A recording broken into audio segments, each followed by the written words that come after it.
우리 기독교에는 일곱 가지 큰 죄악, 일곱 가지 큰 죄악이라는 주제가 있습니다. 이를 인용하여 누군가 우리나라 사람들이 가장 많이 사용하는 핸드폰 앱을 가지고 그 일곱 가지 죄악의 이름을 붙여놨더라고요. 유튜브, 나태죄를 지켜야 합니다. 틈만 나면은 언제 어디서든지 아무 생각 없이 이 동영상에 빠져서 시간 가는 줄 모르게 만드는 거죠. 알고리즘이 추천하는 그 같은 성향의 영상만 계속 보게 되어서 생각이 확증 편향적으로 되게 만들고, 그래서 점점 외골수가 되어가는 그런 경향이 또 높이 나타난다고 합니다. 이 페이스북은요, 교만의 죄를 지켜야 합니다. 지금 자기가 하고 있는 일, 자기가 알고 있는 지식을 끊임없이 올려서 자신이 얼마나 똑똑하고 대단한 사람인지 과시하는 거죠. 인스타그램은 질투의 죄를 짓게 합니다. 누군가 질투를 유발할 만한 그런 쨍한 사진 이렇게 올려가지고 사람들에게 관심을 끌게 하는 이 관종의 도구, 이 관종의 그 핵심이 질투가 뿌리가 있거든요. 트위터는 분노의 죄를 짓게 합니다. 온갖 비방과 비판, 욕설들이 그 안에 아주 많이 난무하고 있기 때문이고요. 배민, 이 폭식의 죄를 짓게 합니다. 손 씻고 재빠르게 음식 주문해가지고 먹게 하고요.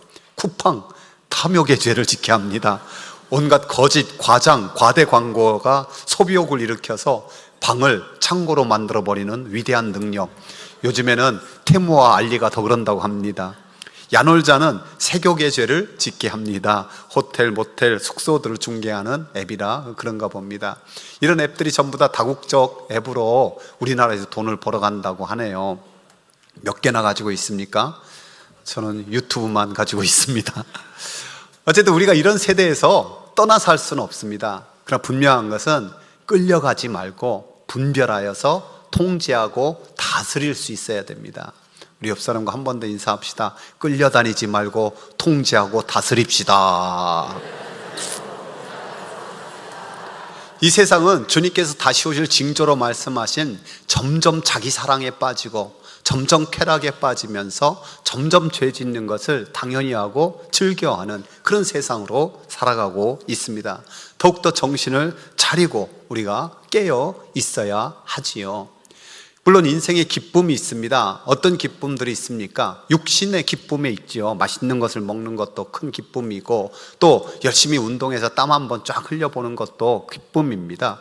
집이나 또 차나 어떤 가구나 가방이나 통장에 숫자가 늘어나는 그런 것도 소유의 기쁨이죠. 이 육신의 기쁨은 말초적이거나 소유와 연관이 돼 있어요. 혼적인 기쁨도 있습니다. 사랑받고 사랑하는 그 관계의 기쁨, 가장 귀한 것이 화목한 가정이지요. 또 독서와 연구를 통해서 지적인 기쁨도 누릴 수가 있고요.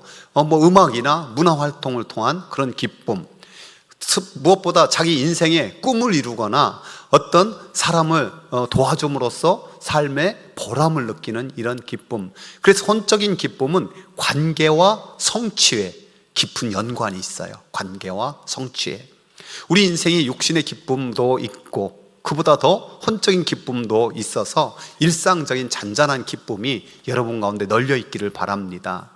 그런데 세상의 그 어떤 행복도, 그 어떤 기쁨도 알 수도 없고 줄 수도 없는 기쁨이 우리 그리스도인에게는 또 하나 있습니다. 그게 뭡니까?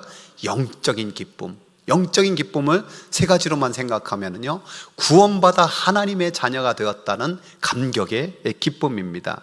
죄와 어둠에서 해방되어서 참 자유를 누리고, 우리가 이 땅에서는 변변한 집이 없어도 나는 이 세상 떠나가면 돌아갈 아버지 집이 있는 사람이다 외치는 거죠. 저 천국의 주인공이 되는 감사, 감격이 있어요. 주님께서 복음을 전하다가 제자들이 우리 가서 복음 전할 때 놀라운 이적들이 나타난다고, 병도 고치고 귀신도 내쫓고 그랬다고. 주님께서는 뭐라고 대답하십니까? 함께 읽어봅시다. 귀신들이 너희에게 항복하는 것으로 기뻐하지 말고 너희 이름이 하늘에 기록된 것으로 기뻐하라. 저와 여러분의 이름이 하늘에 기록된 것을 믿습니다. 두 번째는 하나님의 사랑을 더 알아가고 친밀하게 주님과 동행하는 기쁨이 있어요. 우리가 사람과의 사랑도 꼭 필요해요. 그런데 우리가 예수님을 믿는 것은 하나님의 그 사랑의 깊이와 높이와 넓이와 길이를 점점 깨달아가는 영적인 기쁨이 더 큰 거예요.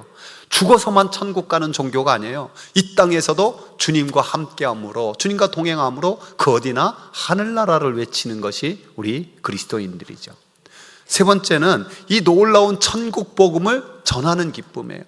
죄인 하나가 회개하고 돌아오면 천국에서 회개할 것이 없는 의인 99으로 인하여 기뻐하는 것보다 우리 주님은 더 기뻐하고 천국 잔치를 벌인다는 거예요. 그 잔치에 참여하는 기쁨이 얼마나 큰 기쁨인지 모릅니다. 그래서 사도 바울은 이 복음 전하는 기쁨을 이렇게 표현하고 있습니다. 그러면 무엇이냐? 거칠애로 하나 참으로 하나 무슨 방도로 하든지 전파되는 것은 그리스도니 이로써 나는 기뻐하고 또한 기뻐하리로다. 여러분 생각해 보십시오. 이 세상 사람들이 기뻐하는 것 똑같이 기뻐하고 이 세상 사람들이 슬퍼하는 이유 때문에 똑같이 슬퍼한다면 그게 무슨 그리스도인이겠습니까? 세상 사람들이 좀 슬퍼하는 것도 오히려 기뻐하고 세상 사람이 기뻐하는 것을 오히려 애통해할 수 있는 것이 우리 그리스도인 아니겠습니까? 이 역설이 있어야 참 그리스도인이죠. 산상수훈을 팔복으로 활짝 여신 주님께서 오늘 결론적으로 기뻐하고 즐거워하라고 해요. 이 기뻐하라라는 카이로는요, 벅찬 기쁨의 상태, 내적인 상태예요. 반면에 즐거워하라라고 덧붙여서 하신 말씀은 이 아갈리 아데스라는 원어인데요, 외부로부터 나타나는, 밖으로 펼쳐지는 그런 넘치는 기쁨의 상태, 억제할 수 없는 큰 환희를 가리켜요. 즉 강아지가 주인이 왔을 때 앞발 뒷발 들면서 깡총깡총 뛰면서 기뻐하는 것처럼 천국의 주인공인 우리 아이들이 별것도 아닌 것에 까락하며 뒤로 넘어지듯이 기뻐하는 그런 표현이 즐거워하다라는 거예요. 우리 주님께서 그처럼 내적으로도 기뻐하고 외적으로도 즐거움에 환호를 부를 만큼 즐거워하라는 거예요. 근데 오늘 본문을 앞뒤로 생각해 보면 이렇게 볼멘 소리가 나와요. 주님, 절 놀리는 건 아니죠. 지금 주님 때문에 박해를 받고 있는데요, 핍박 상황인데요. 근데 먼저 우리 하나님은 기쁨이시며 그 기쁨을 마음껏 주기 원하시는 분이라는 사실을 잊지 말아야 돼요. 하나님께서 에덴 동산을 만드셨잖아요. 그 에덴 동산의 뜻이 뭡니까? 기쁨의 동산이에요. 환희의 동산이에요. 하나님께서 최대의 기쁨을 우리에게 주시길 원하시는 것. 믿음의 조상 아브라함에게 약속의 자녀를 주셨어요. 이삭이죠. 그 이름의 뜻이 무엇입니까? 웃음, 기쁨이에요. 그러니까 사라가 이런 고백을 하잖아요. 하나님이 나로 웃게 하시니 듣는 자가 다 나와 함께 웃으리로다. 많은 인생에 어려움이 있었던 다윗, 그러나 그가 주님의 마음에 맞았던 이유는 뭐냐? 그가 바라보는 게 있었어요. 그의 고백을 함께 읽어봅시다. 주께서 생명의 길을 내게 보이시리니 주의 앞에는 충만한 기쁨이 있고 주의 오른쪽에는 영원한 즐거움이 있나이다. 지금 주님께서 말씀하신 기쁨과 즐거움, 이게 다 와, 주님 앞에 있구나, 그것을 믿음으로 바라본 거예요. 느헤미야는 회개하는 이스라엘 백성을 향해서도 이렇게 선포합니다. 이날은 우리 주의 성일이니 근심하지 말라. 여호와로 인하여 기뻐하는 것이 너희의 힘이니라.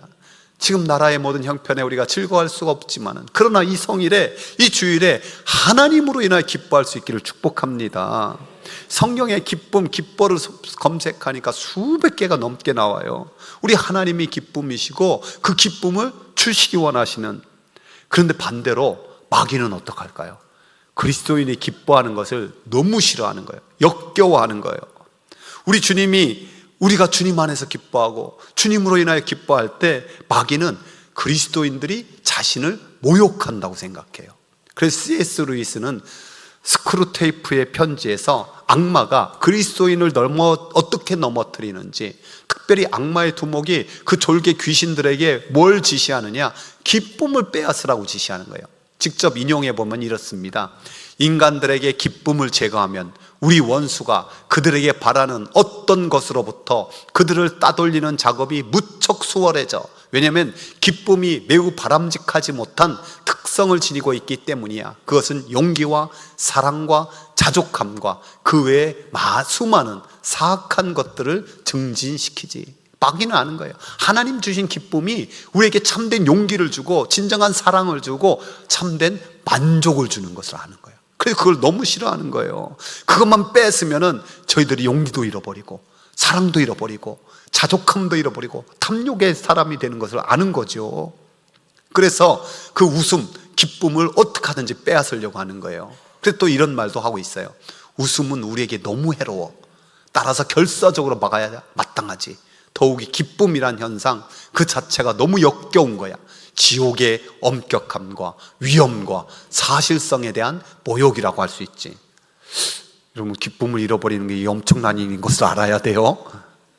우리 그리스도인들이 항상 기뻐해야 되잖아요. 그것이 하나님께 영광 돌리고 마귀의 간계를, 마귀의 계책을 무너뜨리는 길이에요. 여러분, 분명히 아십시오. 하나님이 항상 기뻐하라고 한 전제가 있어요. 뭘까요? 내가 책임지겠다는 거야. 믿습니까?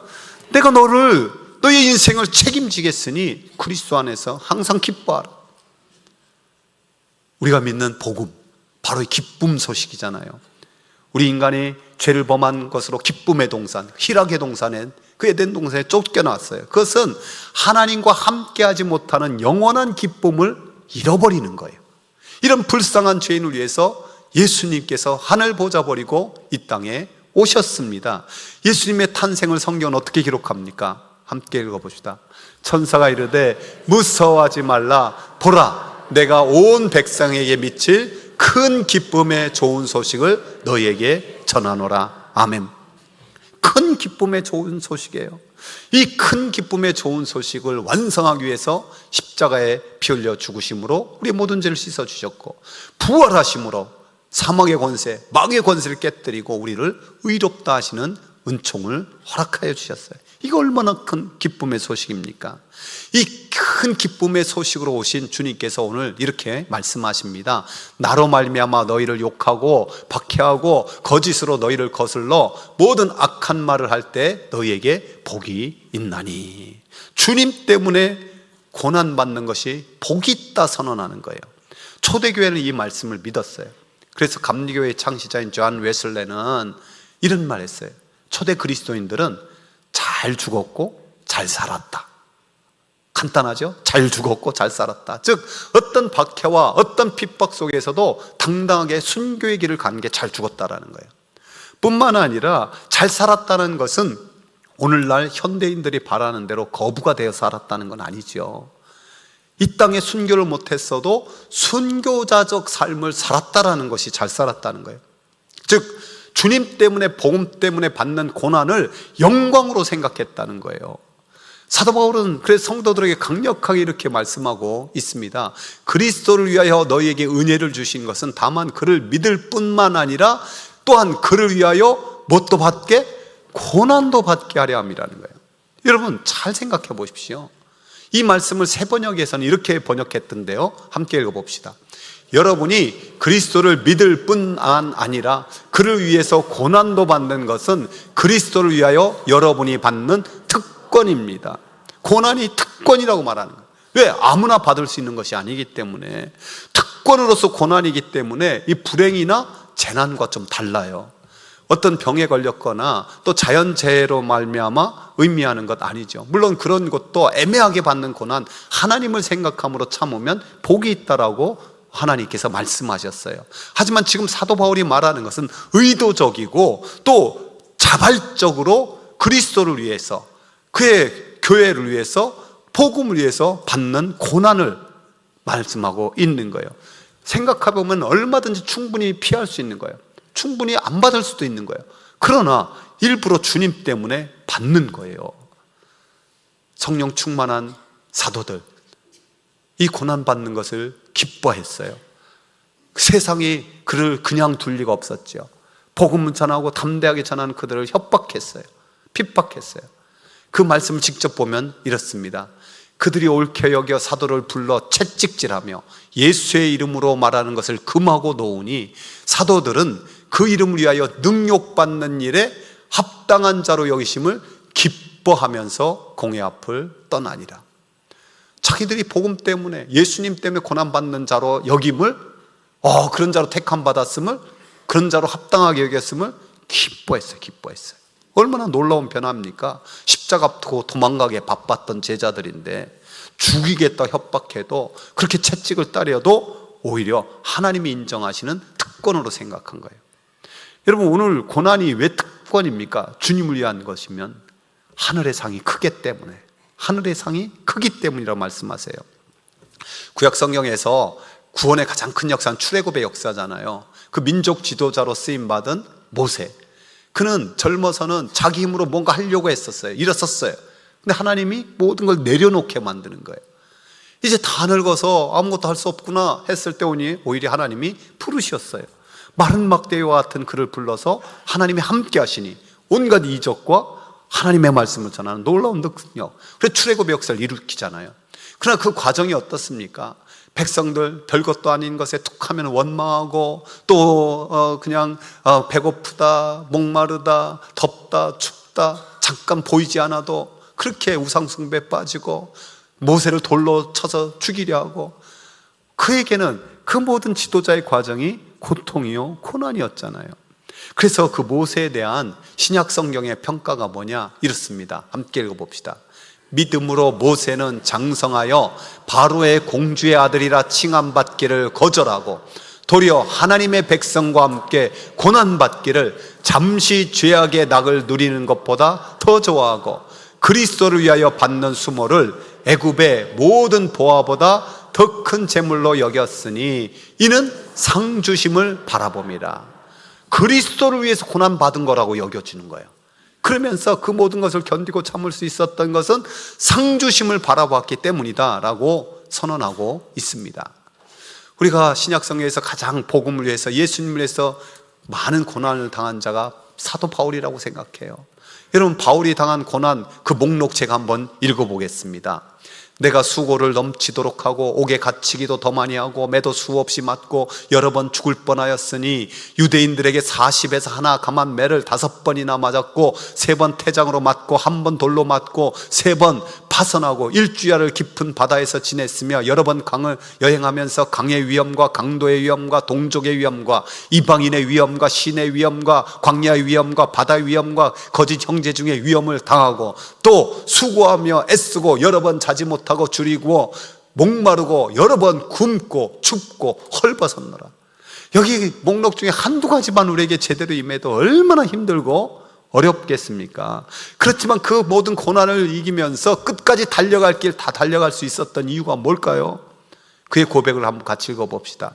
표대를 향하여 그리스도 예수 안에서 하나님이 부르신 부르심의 상을 위하여 달려가노라. 하나님이 위에서 부르신 부름의 상, 나 같은 죄인의 괴수를 하나님의 복음 전하는 사도로 불렀다니요. 그 감사와 감격과 그 부르심의 상을 바라보며 달려나간 거예요. 어떤 이들은 이런 얘기를 해요.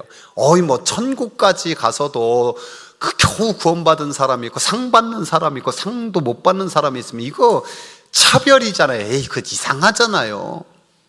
여러분 어떻게 생각합니까? 그러나 우리가 먼저 구약의 최고의 지도자인 모세가, 또 사도 바울도 상을 위해서 달려왔다라는 말을 우리가 명심해야 돼요. 그래서 이 사도 바울이 말년에 그의 가장 간절한 고백이 뭡니까? 이 말씀도 읽어볼까요? 나는 선한 싸움을 싸우고 나의 달려갈 길을 마치고 믿음을 지켰으니 이제 후로는 나를 위하여 의의 면류관이 예비되었으므로 주 곧 의로우신 재판장이 그날에 내게 주실 것이며 내게만 아니라 주의 나타나심을 사모하는 모든 자에게도 오니라. 아멘. 자기를 위하여 의의 면류관이 예비되어 있고 또 나와 같이 복음을 위해서 사는 자, 같이 주님을 위해 살리는 자에게 동일하게 하나님이 의의 면류관을, 영광의 면류관을 준비해 주었음을 확신하고 있는 거예요.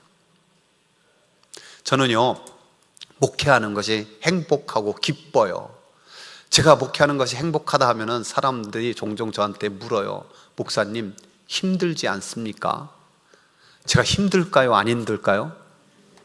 일부에서는 누가 큰 소리로 말하더라고요. 안 힘들어요. 제가 그래서 힘들어요. 이 세상에 사실 힘들지 않은 사람은 없죠. 그렇지만 목회도 힘이 드는 영역이 많이 있어요. 특별히 우리 성도들 아픔이 제게 느껴지고 그걸 해결해 줄 능력도 없고 이럴 때 참 힘들어요. 어쨌든 그렇지만 행복해요. 우리 교회 좋은 교회에서 행복하게 목회하고 있어요. 저는 우리 성도들도 그러리라 생각해요. 여러분 우리 권사님들 보면은 주방에서 남편 밥도 잘 안 해주는데 요새는 성도 밥 해주겠다고 그 더운 여름이나 이렇게 고생하는. 여러분 오늘 주차장에서 섬기는 분들 여름에는 덥고 겨울엔 춥고 하는데 그렇게 섬기는 것도 그거 힘들잖아요. 또 교사들 아침 일찍부터 와가지고 그냥 밥도 안 먹고 뭐 하면서 교사들 또 찬양대도 오랜 시간 연습, 또 찬양단도 그렇고요. 저 방송실도요 아침 일찍부터 와가지고 또 계속해서 자리를 뜨지 못하고 또 주중에도 수시로 나오기도 하시고요. 그 밖에 보이는 곳에 보이지 않는 곳에. 여러분 이 교회에 그냥 사실은 이렇게 오는 것도 여러분도 뭐 약간 고난이에요. 왜냐하면 주일날 편하게 그냥 잠만 자고 그냥 할 수도 있는데 그래도 예배당에 나왔으니까. 그렇죠. 또 헌금도 사실은 그런 거예요. 나 먹기도 바쁘고 먹고 살기도 더 즐길 것도 많은데 그래도 내가 그거 없는데 하나님 것이라고 구별해 드리고 이런 것도 나름대로 이 세상 사람 보기에는 어리석은 짓이거든요. 그렇지만 거기에다 한 번 더 붙어서 이렇게 주일을 감당하고 이렇게 하는 것 사실 그냥 편안하게 왔다 갔다 하면은 아무도 뭐라고 안 해요. 헌금 하는지 안 하는지도 여러분 누구한테 헌금 안 한다고 혼난 적 있어요? 아무도 안 해, 말 안 해요. 하지만 일을 하면은 잘하느니 못하느니 또 가끔 비난의 말도 듣고 이런 거예요. 이런 거예요. 어쨌든 요한계시록에서 주님께서는 강력하게 마지막에 이렇게 선언합니다. 보라, 내가 속히 오리니 내가 줄 상이 내게 있어서 각 사람에게 그가 일한 대로 갚아주리라. 여러분 수백 번 말하지만 우리는 구원은 오직 은혜로, 그 은혜를 믿음으로 받아요. 그렇지만은 상은 그 일한 대로 갚아주리라 말씀하고 있습니다. 십자가 옆에서 겨우 구원받은 강도와 순교의 제물로 드려진 스데반이나 이렇게 순교의 길을 간 사도 바울과 어떻게 상이 같을 수 있겠습니까? 그래서 저는 우리 모든 성도들이 그저 부끄러운 구원을 받는 것이 아니라 의의 면류관, 영광의 면류관 상 받는 하나님의 자녀들 되길 주의 이름으로 축복합니다. 주님 때문에 고난받는 게 특권인 거는요 상을 받기 때문이라는 거예요. 또한 선지자의 반열에 들어가기 때문이라고 말씀하세요. 이전 선지자들도 박해를 받았느니라고 주님 말씀하잖아요. 그럼 또 볼멘 소리가 나올 수 있어요. 주님, 그게 저랑 무슨 상관이죠? 선지자들이 나와 같은 문제를 겪었다고 해서 그 내가 기뻐하고 즐거워해야 됩니까? 동병상련 뭐 그런 거 아닙니까? 여러분 지금 주님께서는요 동병상련 그 이상의 말씀을 하고 있는 거예요. 박해발을 받고 있는 너희가, 고난받고 있는 너희가 선지자의 반열에 들어선다는 것을 약속하고 있는 거예요. 여러분 우리가요 구약에서 하나님 말씀 전하다가 박해를 받은 그 엘리야나 이사야나 예레미야나 에스겔과 같은 반열에 들어갈 수 있다니까요. 우리가 12제자와 같은 반열에 들어갈 수 있다니까요. 이게 얼마나 귀한 건지 믿음장 히브리서 11장의 결론 부분을 보면 알 수 있어요. 여러분 믿음장에서 그런 선지자와 제자들을 뭐라고 정의하느냐? 세상이 감당하지 못할 사람, 세상이 감당하지 못할 사람이라고 하면서 이런 결론을 맺고 있어요. 함께 읽어봅시다. 이 사람들은 다 믿음으로 말미암아 증거를 받았으나 약속된 것은 받지 못하였으니 이는 하나님이 우리를 위하여 더 좋은 것을 예비하셨은즉 우리가 아니면 그들로 온전함을 이루지 못하게 하려 함이 있습니다. 여러분 선지자들 약속은 받았는데 온전히 이루지 못했어요. 더 좋은 것을 예비한 존재가 있어요. 여러분 누구를 통해서 그 약속이 온전하게 된다는 거예요? 읽었는데 안 보여요. 컨닝 좀 제대로 해요. 우리라고 했잖아요. 그러니까 제가 누가 그 약속의 성취자 온전케 하는 자로 있는 거예요 하면 나요 이래야 돼. 다시 누가 그렇다고요? 할렐루야. 맞습니다. 바로 하나님의 약속된 것을 온전히 이룰 자는 바로 우리라고 말씀하고 있는 거예요. 우리가 그래서 그리스도의 남은 고난을 그 육체에 채우기 위해서 우리가 이 땅을 살아가고 있는 그리스도의 제자인 겁니다. 그래서 주님은 곧 이렇게 말씀하고 있는 겁니다. 너희가 나를 믿고 닮으며 따르기를 힘쓰고 나의 진리를 전하며 나의 진리대로 살면서 박해를 받느냐? 그렇다면 너희가 선지자들의 의로운 계보에 속한 것이니 기뻐하라, 즐거워하라. 주님을 위해서 고난받는 것, 그것이 주님을 위해서 십자가 지는 것이 있다면 그것이 하늘의 상이 되고 선지자의 반열에 들어가는 엄청난 일이에요. 그래서 기뻐하고 즐거워하라가 이 팔복의 클라이맥스를 장식하는 거예요. 사랑하는 성도 여러분, 오늘 말씀에 흥분되지 않습니까? 나만 되나? 흥분돼야 돼요. 와, 나에게 하나님이 상을 예비하고 계시다니요. 나가 그 선지자의 반열에 들어갈 수 있다니요. 그래서 우리가 주님을 위해서 수고하는 것, 주님을 위해서 고난을 받는 것이 있다면 그것이 기뻐하고 춤출 일이 돼요. 저와 여러분이 이 팔복의 심령의 사람 되기를 원합니다. 하늘의 상을 바라보고 선지자의 반열에 들어갈 것을 믿음으로 바라보면서 나는 주님을 위해 살고 주님을 위해 죽겠습니다. 그것을 기뻐하고 즐거워할 수 있는 하나님 사람 되기를 주님의 이름으로 축원합니다. 오늘은 하나님 말씀 생각하면서 먼저 우리 박수 치면서 그 면류관 받으리 함께 찬양하며 나갑시다.